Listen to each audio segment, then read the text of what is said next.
Desde 2018 son insistentes las afirmaciones de que China está reprimiendo a la minoría uigur dentro de la región autónoma de Xinjiang.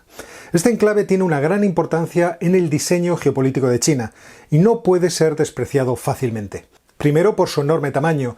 Uiguristán representa una sexta parte del territorio chino y aproximadamente un territorio igual al de Irán. Es rico en recursos energéticos como el carbón, el gas natural y el petróleo, hasta el punto de que una cuarta parte de las reservas totales de China están localizadas en esa zona. Además, su geografía pone en contacto a China directamente con Centroasia y con los corredores de provisión de recursos energéticos, así como con el corredor pakistaní que permite desviar el petróleo que China obtiene del Golfo Pérsico, evitando el estrecho de Malaca. Por lo tanto, Xinjiang o Uiguristán, si lo preferís, es importante dentro de la estrategia que representa el proyecto One Belt, One Road, una carretera, un cinturón, al ser clave para las infraestructuras que se han diseñado para conectar China con Eurasia. Y hay más, y de todo ello vamos a hablar en el vídeo de hoy.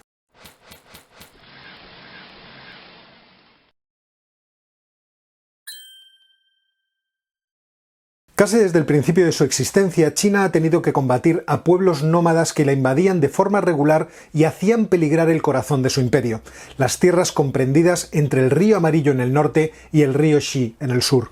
Por esta razón, los diversos emperadores intentaron establecer zonas que alejaran esos peligros, amortiguándolos, gracias a la distancia. En el caso de los nómadas mongoles, ese papel lo jugó la actual Mongolia Interior, que alejaba a la llamada Mongolia Exterior. En el caso de los pueblos turmenos, ha sido la región de Xinjiang, el llamado Turquestán Oriental.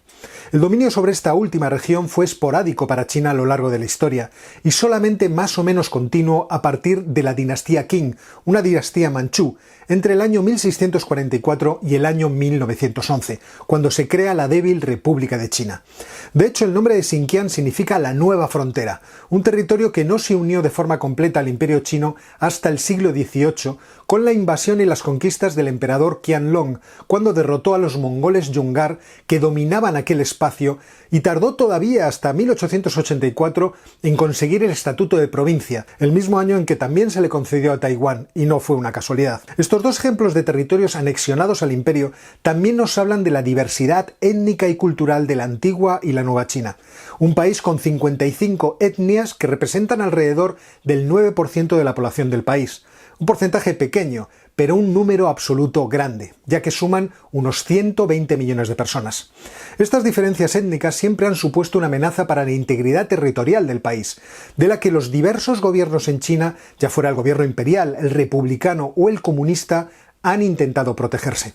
Los uigures son en la actualidad cerca de 12 millones de personas y representan aproximadamente un poco menos de la mitad de la población de la provincia de Xinjiang. A lo largo del siglo XX, las intenciones de la Unión Soviética sobre ese territorio plantearon la necesidad de una política específica china para evitarlo. En una primera etapa, la República China, debido a su débil dominio de Xinjiang, planteó una estrategia de disolución del poder uigur al dar predominancia a los otros 13 grupos étnicos de la región.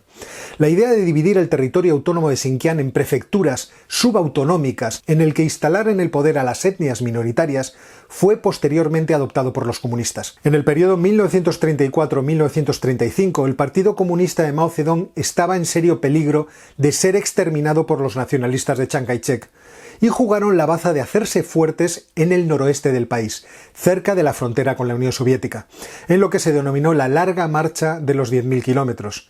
A pesar de que la Constitución de 1931 aseguraba el reconocimiento del derecho de autodeterminación de las minorías nacionales chinas, en cuanto tuvieron el control de esas minorías, los comunistas repitieron las políticas de control que otros habían puesto en marcha. En octubre de 1955, el Partido Comunista Chino decidió establecer la llamada región autónoma uigur de Xinjiang, por la que, tan solo aparentemente, los uigures recibían el control del territorio, cuando en realidad este iba a quedar gobernado por una suerte de pequeños reinos de taifas gobernados por mongoles, kazajos, kirguises, hui y otras etnias. La estrategia, como digo, era muy clara. Se trataba de corromper la idea de autonomía con un reparto del poder entre otras autonomías más pequeñas.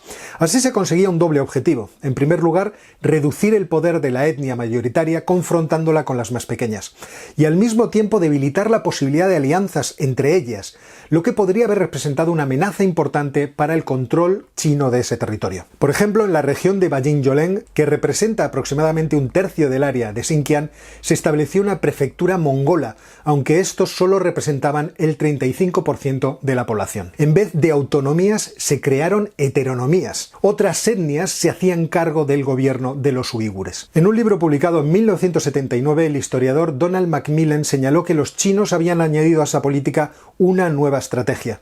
Como los gobernantes chinos temían las diferencias religiosas y culturales de los uigures por las revueltas populares, no contemplaban prohibir la diferencia, pero comenzaron a alentar una política de inmigración forzosa de ciudadanos de la etnia china mayoritaria, la etnia Han, y comenzaron a fomentar la lengua oficial para conseguir unificar cultural y étnicamente la región. Efectivamente, entre 1950 y 1978, varios millones de ciudadanos de la etnia Han fueron trasladados forzosamente a granjas del Partido Comunista en la región de Xinjiang, incrementando su porcentaje que pasó del 5% en 1950 a cerca del 50% en 1980. Fueron los años 1980 años de apertura después de la muerte de Mao Zedong y de la detención de la Banda de los Cuatro. Esto tendió a relajar el control religioso de Xinjiang, una provincia a la que no se veía en ese momento con el mismo peligro separatista que el Tíbet, que al fin y al cabo poseía una autoridad política y espiritual que vivía fuera del territorio. Sin embargo, las revueltas posteriores con disturbios violentos en 1990 cambiaron esa percepción. Otro reto para la doctrina comunista iba a ser además la religión musulmana. En efecto, durante los años 80 del pasado siglo se reconstruyeron muchas mezquitas que habían sido destruidas y la provincia vivió una revitalización de la religión islámica.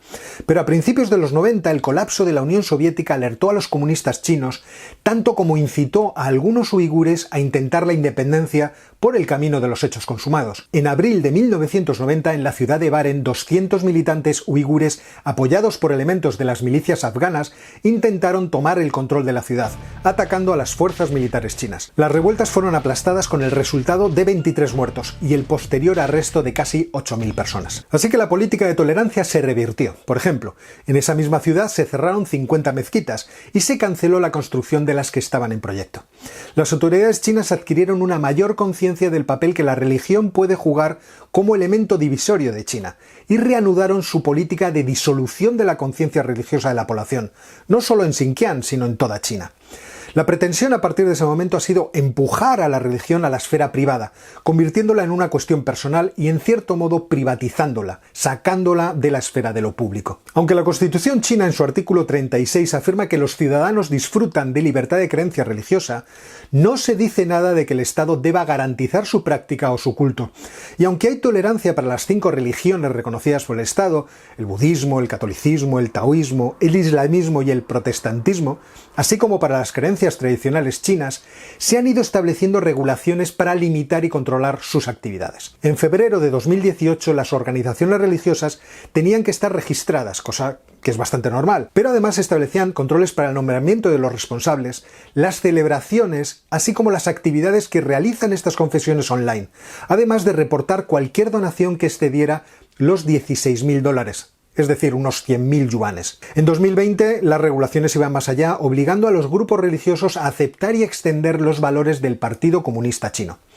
Este control ha llevado a acciones curiosas. Fijaos, la religión musulmana es profesada en China por 2 grandes grupos étnicos. Por una parte los uigures, de origen étnico túrquico, y por otro los hui, una etnia próxima a la etnia mayoritaria en China, la etnia Han.